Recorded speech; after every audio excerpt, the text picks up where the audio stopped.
Hi students, welcome to my YouTube channel. In this video, new concept direct proportion.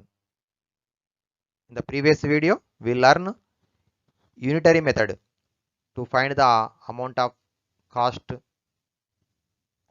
So in the unitary method, in this video, direct proportion.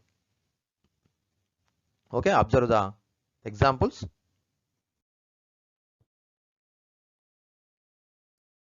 If the number of things purchased, for example, if the number of things purchased increase, the cost incurred also increases. అంటే మనం cost షాప్కి వెళ్ళినప్పుడు number of ఐటమ్స్ను purchase చేసేటువంటిది increase అయ్యే కొద్దీ the cost is also increases. Alternately if the number of things purchase decreases the cost is also include also decreases. అంటే మనం కొనేటువంటి items పెరిగే కొద్దీ రేట్ ఇంక్రీజ్ అవుతుంది, తగ్గే కొద్దీ తగ్గుతుంది. Next one, second one, if the money is deposited with a bank increases the interest earned on the sum also increases. So మనం బ్యాంకులో డిపాజిట్ ఇంక్రీజ్ అయ్యే కొద్దీ దానిపై వచ్చేటువంటి interest is also earned on the sum also increases. Next one, the money in the bank decreases the interest is also decreases. Okay, next one, at constant స్పీడ్తో వెళ్తున్నప్పుడు distance travelled increases the time is taken for it also increases. Alternately if the distance is travelled decreases time is also decreases. అంటే మనం ఒక uniform స్పీడ్తో వెళ్తున్నాం అనుకోండి, ఎక్కువ దూరం ట్రావెల్ చేయాలంటే ఎక్కువ టైం అవుతుంది, అలాగే తక్కువ డిస్టెన్స్ని ట్రావెల్ చేయాలనుకున్నప్పుడు తక్కువ టైంలోనే రీచ్ అవుతాం, అంతేనా? సో ఇక్కడ ఏమవుతుంది, వన్ క్వాంటిటీ ఇంక్రీజ్ అయ్యే కొద్దీ సెకండ్ క్వాంటిటీ కూడా ఇంక్రీజ్ అయినా, లేదా ఒక క్వాంటిటీ తగ్గే కొద్దీ సెకండ్ క్వాంటిటీ కూడా తగ్గినట్టయితే ఆ రెండు కూడా ఎట్లుంటాయంటే డైరెక్ట్ ప్రపోర్షన్లో ఉన్నాయని అంటాము. అంటే మరి ఇక్కడ మూడు ఎగ్జాంపుల్స్ ఇచ్చిండు. ఇవే కాకుండా మనము ఫర్ ఎగ్జాంపుల్ ఐటమ్స్ ఇంక్రీజ్ అయ్యే కొద్దీ, ఫర్ ఎగ్జాంపుల్ మన ఒక పుస్తకం యొక్క వెయిట్ 1 kg అనుకుందాం. ఒక పుస్తకం యొక్క వెయిట్ 1 kg. సో ఇప్పుడు 10 పుస్తకాలు ఉన్నాయనుకోండి, ఆటోమేటిక్ ఏమవుతుంది, the weight is also increases. అంటే నెంబర్ ఆఫ్ బుక్స్ పెరిగే కొద్దీ ఏమవుతుంది, వెయిట్ కూడా ఇంక్రీజ్ అవుతుంది. ఓకేనా? సో వన్ ఐటమ్ పెరిగే కొద్దీ ఇంకొక ఐటమ్ కూడా ఇంక్రీజ్ అవుతుంది. అట్లా అయినట్టయితే దాన్ని డైరెక్ట్ ప్రపోర్షన్ అంటాం. In the examples, one quantity increases the other also increases, vice versa. Understand such situations with the help of an example. A tap tanks 1 hour till fill 300 liters of tank. How many liters will be filled in 2 hours? చూడండి, ఒక tap అంటే మనం నల్లా అంటాం కదా, ఒక tap takes 1 hour to fill 300 litres. ఒక tap అనేది 1 hour లోపల మనకేమవుతుంది, 300 లీటర్స్ని మనకి ఫిల్ చేస్తుంది ట్యాంక్. మరి ఇప్పుడు 2 hours ఎంత అవుతుంది, 2 hours టైం డబల్ అయ్యే కొద్దీ మనకి లీటర్స్ కూడా డబల్ అవుతుంది. సో 600 లీటర్స్ అవుతుంది. To tank fill up 600 litres. How many in 4 hours? In 4 hours అన్నప్పుడు 2 టైమ్కి మళ్ళీ డబల్ కాబట్టి 1200 అవుతుంది. 8 hours డబల్ కాబట్టి 2400 లీటర్స్ అవుతుంది. ఓకే, మరి ఈ విధంగా డబల్ అయ్యే కొద్ది ఏమవుతుంది, ఆటోమేటిక్గా నెంబర్ ఆఫ్ లీటర్స్ కూడా డబల్ అవుతుంది. ఈ విధంగా అయినట్టయితే ఏమవుతుంది, దాని ఏమంటాం, డైరెక్ట్ ప్రపోర్షన్ అని ఏమంటాము డైరెక్ట్ ప్రపోర్షన్.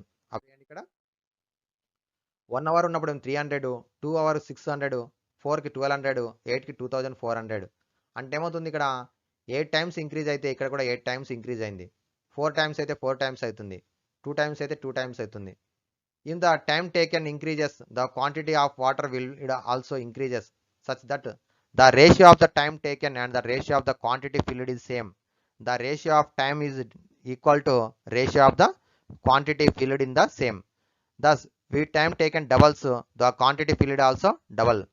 3 అయితే 4 times అయితే 4 times అవుతుంది ఒరిజినల్ గానికి, అలాగే 8 times అయితే టైము, అలాగే quantity of water is also 8 times అవుతుంది. ఓకేనా? సో ఇక్కడ రేషియో ఏమొచ్చింది, 1:2 వచ్చింది, బిఫోర్ దానికి ఫస్ట్ దానికి. ఓకేనా? That one is called direct proportion. అంటే ఒక క్వాంటిటీకి రెండో క్వాంటిటీకి మరి సేమ్ రేషియో ఉన్నట్టయితే డైరెక్ట్ ప్రపోర్షన్ అంటాం. మరి డైరెక్ట్ ప్రపోర్షన్ మనం ఈ విధంగా సింబల్ రాస్తాం. చూడండి, ఇక్కడ ఈ సింబల్ ఉపయోగిస్తాం. ఎక్స్ అండ్ వై 2 quantities అయినట్టయితే X is direct proportion to Y అని రాస్తాం. ఎక్స్ డైరెక్ట్ ప్రపోర్షన్ వై అని రాయడం జరుగుతుంది. ఓకే, ఇది డైరెక్ట్ ప్రపోర్షన్ సింబల్. మరి ఇక్కడ చూడండి, in direct variation increases or decreases in one quantity will case increases or decreases another quantity. ఒక క్వాంటిటీ ఇంక్రీజ్ అయితే రెండో క్వాంటిటీ ఇంక్రీజ్ అవుతుంది సేమ్ రేషియో లోపల, డిక్రీజ్ అయితే సేమ్ రేషియోలో డిక్రీజ్ అవుతుంది. For instance an increase in the number of goods will cost more price. Also, the amount of work done by a single man will be less than the amount of work done by a group of men. So మరి ఒక person, for example ఒక person ఏదైనా ఒక పనిని complete చేస్తున్నాం అనుకుందాం. మరి ఒక గోడకు వాల్కి పెయింట్ వేస్తాను అనుకుంటే ఓన్లీ వన్ వాల్కి పెయింట్ వేస్తే మరి నెంబర్ ఆఫ్ పర్సన్స్ ఇంక్రీజ్ అయినారనుకోండి, 10 మెంబర్స్ వచ్చినారు అనుకోండి, వీళ్ళు ఏం చేస్తారు 10 వాల్స్ మొత్తం కంప్లీట్ చేస్తారు. అలా 20 మెంబర్స్ వస్తే 20 వాల్స్ కంప్లీట్ చేస్తారు. అంటే నెంబర్ ఆఫ్ పర్సన్స్ ఇంక్రీజ్ అయిపోతే ఏమవుతుంది, వాళ్ళు వేసేటటువంటి పని కూడా ఇంక్రీజ్ అవుతుంది. Next one, we increase the number of men, the work will also increase అవుతుంది. ఓకేనా, వర్క్ కూడా ఇంక్రీజ్ అవుతుంది. దీనే డైరెక్ట్ ప్రొపోర్షన్ అంటాం. మరి ఇండైరెక్ట్ ప్రొపోర్షన్కి ఒకసారి ఎగ్జాంపుల్ ఇన్వర్స్ ప్రొపోర్షన్ అంటాం. Not indirect, inverse proportion. అంటే ఇప్పుడు ఫర్ ఎగ్జాంపుల్ ఒకటే వాల్ ఉంది, ఈ వాల్కి పెయింట్ వేయాలి, ఇక్కడ ఫిక్స్డ్ ఇది. ఇప్పుడు నెంబర్ ఆఫ్ ఒక పర్సన్ ఒక రోజు కంప్లీట్ చేస్తాడు, ఒక పర్సన్ ఈ మొత్తం వాల్కి ఒక రోజు కంప్లీట్ చేస్తాడు. ఇప్పుడు నెంబర్ ఆఫ్ పర్సన్స్ ఇంక్రీజ్ అయినారనుకోండి, చూడండి ఇక్కడ ఫర్ ఎగ్జాంపుల్ 2 మెంబర్స్ వచ్చింది అనుకోండి, ఏమవుతుంది హాఫ్ డేలో కంప్లీట్ అవుతుంది. ఎందుకంటే ఒకటే వాల్ ఉంది. ఇక్కడ నెంబర్ ఆఫ్ పర్సన్స్ పెరిగే కొద్ది అవుతుంది, టైం డిక్రీజ్ అవుతుంది. 4 మెంబర్స్ వచ్చినారు అనుకోండి 1/4. అదే 10 మెంబర్స్ వచ్చినారు అనుకోండి 1/10. ఒక 100 మెంబర్స్ వచ్చినారు అనుకోండి 10 మినిట్స్లో కంప్లీట్ చేస్తారు. అంటే నెంబర్ ఆఫ్ పర్సన్స్ పెరిగే కొద్ది ఏమవుతుంది, టైం డిక్రీజ్ అవుతుంది.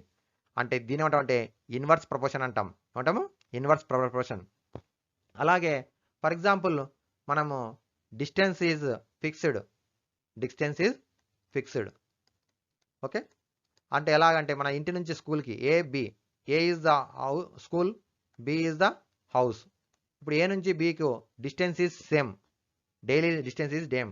ఇప్పుడు స్పీడ్ ఇంక్రీజ్ అయింది అనుకోండి, మనం ఏం చేస్తాము బిఫోర్ టైంలో ఇంటికి రీచ్ అవుతాం, అంటే టైం తక్కువ టైంలోనే రీచ్ అవుతాం. అలా కాకుండా స్లోగా నడిచినాం అనుకోండి ఇంటికి, అప్పుడు ఏమవుతుంది ఎక్కువ టైం అవుతుంది. అంటే ఏమవుతుంది ఇక్కడ స్పీడ్ ఇంక్రీజ్ అయితేనేమో టైం తక్కువ అవుతుంది, టైం డిక్రీజ్ అవుతుంది. అలా కాకుండా స్పీడ్ అనేది మనం డిక్రీజ్ చేస్తే టైం అనేది ఎక్కువ టైం అవుతుంది. అంటే ఇక్కడ ఏమవుతుంది, వన్ క్వాంటిటీ ఇంక్రీజ్ అయితే రెండో క్వాంటిటీ డిక్రీజ్ అవుతుంది. ఈ విధంగా ఉన్నట్టే దాన్ని ఏమంటాం అంటే ఇన్వర్స్ ప్రపోర్షన్ అంటాం. దీని గురించి నెక్స్ట్ కాన్సెప్ట్లో నేర్చుకుంటాం. ఇప్పుడు మనం ప్రాబ్లమ్ సాల్వ్ చేద్దాం. Next one, example 4th, A shop keeper sales 6 eggs for 30 rupees. What would be the cost of 10 eggs? A shopkeeper sells 6 eggs for 30 rupees. What would be the cost of 10 eggs? దీన్ని 2 types చేయొచ్చు. ఒకటి direct proportion చేయొచ్చు, రెండవది unitary method కూడా చేయొచ్చు. మరి 2 methods మీకు చూపిస్తా, మీకు ఏది పాసిబుల్ అయితే చూడండి. ఇక్కడ ఒకసారి అబ్జర్వ్ చేసినట్టయితే మరి ఫస్ట్ది యూనిటరీ మెథడ్ చూద్దాం. యూనిటరీ మెథడ్లో ఏం చేస్తున్నాము, first cost of 6 eggs, cost of 6 eggs equal to 30 rupees. 1 egg cost equal to 30/6, 5 rupees అవుతుంది. 30/6 ఈజ్ ఈక్వల్ టు 5 రూపీస్. మనం ఎన్ని కాస్ట్ తెలుసుకోవాలి, 10 eggs. So 10 eggs equal to 10 eggs cost equal to 10 × 5. 10 × 5 ఎంత, 50 rupees. ఇప్పుడు ఏమొచ్చింది, ఇది 10 eggs కాస్ట్ వచ్చింది. ఇది యూనిటరీ మెథడ్. మరి మనం ఏం చేయాలి, ఇప్పుడు డైరెక్ట్ ప్రపోర్షన్ మెథడ్లో ఏ విధంగా సాల్వ్ చేయొచ్చు చూద్దాం. ఇప్పుడు ఎందుకంటే మనం నేర్చుకుంది డైరెక్ట్ ప్రపోర్షన్, యూనిటరీ మెథడ్ కాదు. సో యూనిటరీ మెథడ్లోనేమో ఈ విధంగా సాల్వ్ చేస్తాము. డైరెక్ట్ ప్రపోర్షన్లో ఏంటంటే ఇప్పుడు 6 eggs is equal to 30 rupees కదా, 10 eggs కాస్ట్ తెలియదు. లెట్ ఫస్ట్ రాసుకుందాం, ఇచ్చింది రాసుకుందాం. Cost of 6 eggs equal to 30 rupees.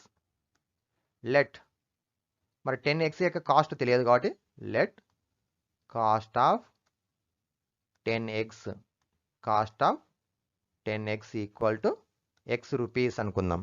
Cost of 10 eggs equal to x rupees. We know that the cost number of eggs increase అయ్యే కొద్ది ఏమవుతుంది, cost కూడా increase అవుతుంది. అంటే అలాగే ఎట్లా ఇంక్రీజ్ అవుతుంది, సేమ్ రేషియోలో ఇంక్రీజ్ అవుతుంది. కాబట్టి ratio of X equal to ratio of eggs cost. ఓకేనా. సో ఇక్కడ we know that the number of eggs increases, the cost will be is increases. The ratio of the number of eggs and the ratio of their cost in the same ratio. Okay. So let here the cost, the ratio of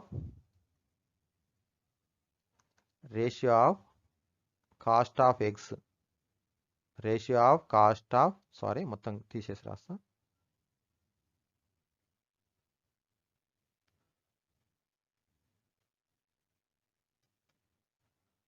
here the ratio of cost of eggs equal to the ratio of eggs ఎందుకంటే ఈ రెండు కూడా direct ప్రపోర్షన్లో ఉంటాయి కాబట్టి ఏమవుతుంది ratio of cost of eggs equal to ratio of eggs.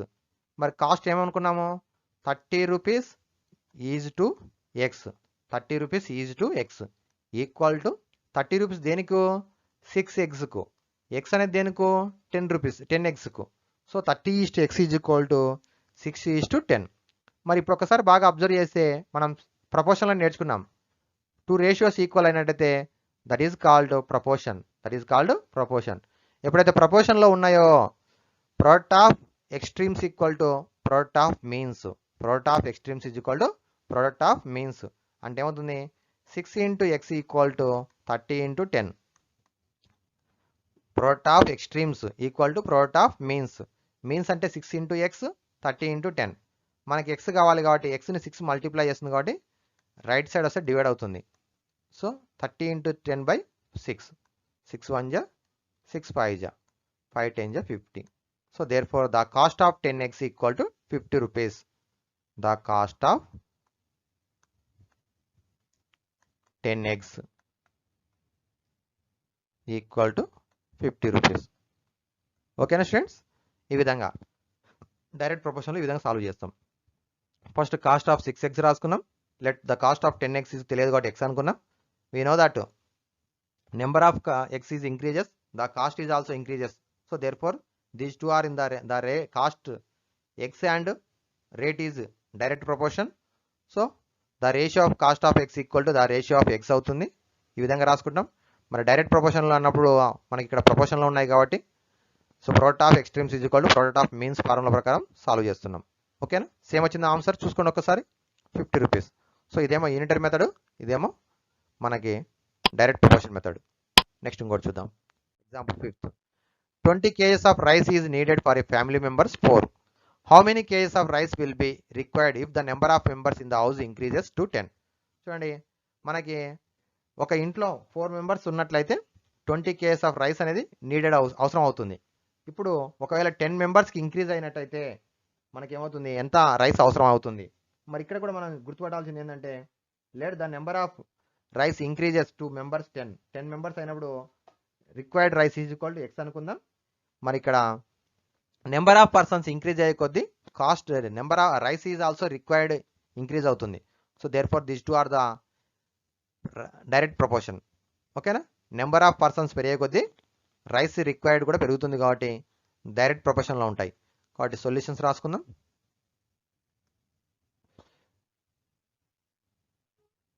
Needed rice for 4 members equal to 20 kgs. Okay, ఇప్పుడు rice will be required if the number of members is increases. Let needed rice for 10 members. 10 members అవసరం అయినట్టయితే X kgs అవసరం అవుతుంది. X kgs 4 మెంబర్స్కి ఏమో 20 kgs, 10 మెంబర్స్కి ఏమో X kgs. So ఇంతమంది చెప్పున్నాం కదా, ratio of persons equal to ratio of rice. So 20:x is equal to 20 ఎవరికి 4 మెంబర్స్కు, ఎక్స్ ఎవరికి 10 మెంబర్స్కు. 20:x ఈజ్ ఈక్వల్ టు 4:10 లేదా x:20 ఈజ్ ఈక్వల్ టు 10:4 ఎలానైనా రాసుకోవచ్చు. సో మన పుస్తకంలో ఎలా ఉంటే అలా కూడా రాసుకోవచ్చు, ఇలా కూడా రాసుకోవచ్చు, తప్పేం లేదు. ఇప్పుడు product of extremes is equal to product of మీన్స్గా ఇక్కడ గుర్తుపెట్టుకోండి. ఈ రెండింటిని మల్టిప్లై చేస్తే ఎంత వస్తుందో ఈ రెండింటిని కూడా మల్టిప్లై చేస్తే అంతే వస్తుంది. సో కావాలంటే product of extremes is equal to product of means. 4 into x is equal to 20 into 10. x is equal to 20 into 10 by 4. 4 table ఎప్పుడు వస్తుంది 20, 4 5 జా. సో 5 10 జా 50.